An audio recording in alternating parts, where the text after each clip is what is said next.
السلام علیکم ورحمۃ اللہ وبرکاتہ ان الحمد للہ نحمده ونصلی علی رسولہ الکریم اما بعد۔ عید کا چاند نظر آ چکا ہے، کل عید کا دن ہے۔ اہل ایمان نے رمضان کے اس مبارک مہینے میں روزے رکھے، عبادتیں کی، اپنے اللہ کو منایا، راضی کیا، تو یہ انعام کا دن ہے۔ آئیے اس دن کی چند سنتیں جو پیارے نبی صلی اللہ علیہ وسلم اور آپ کے پیارے صحابہ سے ثابت ہیں، یاد دہانی کے لیے ان کو بیان کرتے ہیں۔ عید کا چاند نظر آتے ہی تکبیرات پڑھنی چاہیے۔ اللہ اکبر، اللہ اکبر، لا الہ الا اللہ واللہ اکبر، اللہ اکبر وللہ الحمد۔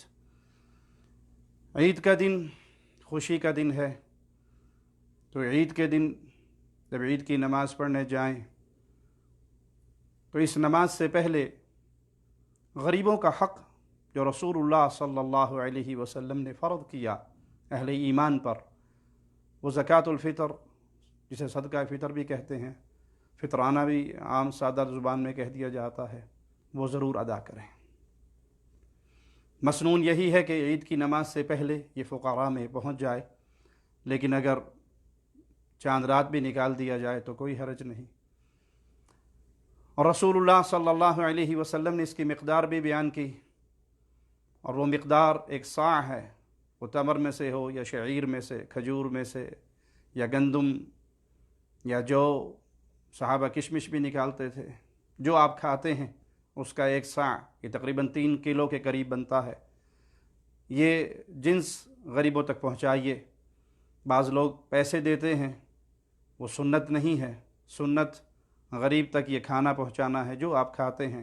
گندم کھاتے ہیں تو آٹا، گندم، چاول، جو، کشمش، کھجور، جو چیز آپ دینا چاہیں خوراک میں سے، یہ غریبوں تک پہنچائیں جو حدیث میں بیان ہوئی۔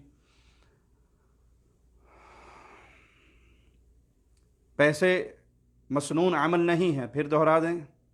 بعض لوگ پیسے ہی مانگتے ہیں، جی ہمیں پیسے چاہیے، معنی یہ فقراء نہیں ہیں۔ فقراء وہی ہیں جن کو کھانے کی ضرورت ہے، اور خاص طور پہ جو کیفیت اب لاک ڈاؤن کی صورت میں ہو چکی ہے، تو اکثر گھروں میں راشن کی قلت ہے، تو اس سنت کو زندہ کیجیے اور لوگوں تک ان کا حق پہنچائیے۔ اسی طرح عید کی نماز پڑھنے سے پہلے، جانے سے پہلے غسل کیجیے، اچھا لباس پہنیے، مسواک کیجیے، خوشبو لگائیے، اور تاک کھجوریں کھا کر عید کی نماز کے لیے نکلیں۔ پیارے نبی صلی اللہ علیہ وسلم عید کی نماز کے لیے جب تشریف لے جاتے تو آپ صلی اللہ علیہ وسلم کے طریقے پہ عمل کرتے ہوئے پیدل نکلیے، پیدل جائیے، اپنے دوست و احباب کو اس عید کی نماز پہ، جہاں مسلمانوں کے ساتھ آپ اکٹھے ہوں گے، جہاں اہل ایمان سے آپ کی ملاقاتیں ہوں گی، جہاں آپ اللہ سے انعام پائیں گے، تو وہاں پیارے نبی صلی اللہ علیہ وسلم نے کتنی شدت سے اور کتنی سختی سے اعلان کیا کہ جن عورتوں نے نماز نہیں پڑھنی وہ بھی نکلیں۔ کسی کے پاس چادر نہیں ہے، اپنی پڑوسن سے چادر لے کے نکلے۔ جس نے نماز نہیں پڑھنی وہ مصلی سے دور رہے، لیکن مسلمانوں کی دعاؤں میں شامل رہے۔ ایک راستے سے جائیں، دوسرے راستے سے آئیں، اپنے بھائیوں کو عید کی مبارکباد دیں، تقبل اللہ منا ومنکم، یہ الفاظ کہیں کہ اللہ آپ کی بھی عبادات قبول فرمائے اور اللہ ہماری بھی عبادات قبول فرمائے۔ جن صورتحال میں آج ہم سانس لے رہے ہیں، جن ملکوں میں لاک ڈاؤن کی وجہ سے مساجد بند ہیں، خاص طور پہ خلیج کی ریاستیں یا جن ملکوں کے اندر مساجد بند ہیں، وہاں پہ عید کی نماز اپنے گھروں میں ادا کریں۔ سیدنا انس رضی اللہ عنہ ارضا اگر کسی مجبوری کی وجہ سے عیدگاہ تک نہ پہنچ سکتے تو پھر اپنے اہل و عیال کو اکٹھا کرتے اور عید کی نماز گھر میں ادا کرتے، جس میں خطبہ نہیں دیا جاتا، 2 رکعت عید کی نماز ادا کی جاتی ہے۔ تو اپنے گھروں میں اگر آپ ہیں تو اپنی فیملی کے ساتھ جماعت کروائیں، 2 رکعت نماز عید ادا کریں، تکبیر تحریمہ کہیں، پھر ثنا پڑھیں، پھر 7 تکبیریں پہلی رکعت میں اور 5 تکبیریں دوسری رکعت میں، اس طرح عید کی نماز ادا کریں اپنے گھروں میں رہ کر۔ اللہ سے دعا ہے اللہ مسلمانوں پہ رحمت فرمائے، اس وبا کو ہم سے اٹھا لے، ہمارے گناہوں کو معاف فرما دے۔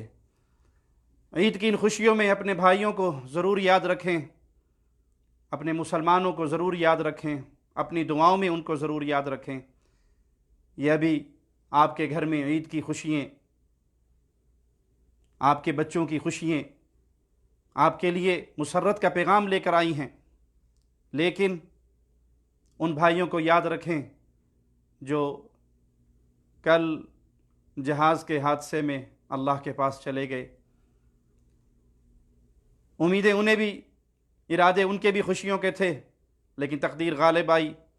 اسی طرح کشمیر کے مسلمان، یمن کے مسلمان، عراق کے مسلمان، جہاں جہاں دنیا میں مظلوم مسلمان ہیں، ان مظلوم مسلمانوں کو ضرور یاد رکھیں، اپنے ان پیارے فوجی بھائیوں کو ضرور یاد رکھیں جو اسلامی ملکوں کی سرحدوں پر پہرے دے رہے ہیں۔ آپ تو اپنی بیوی بچوں کے ساتھ عید منا رہے ہیں، اور وہ دشمنوں کی آنکھوں میں آنکھیں ڈال کر مسلمان ملکوں کی سیکورٹی پر کھڑے ہیں۔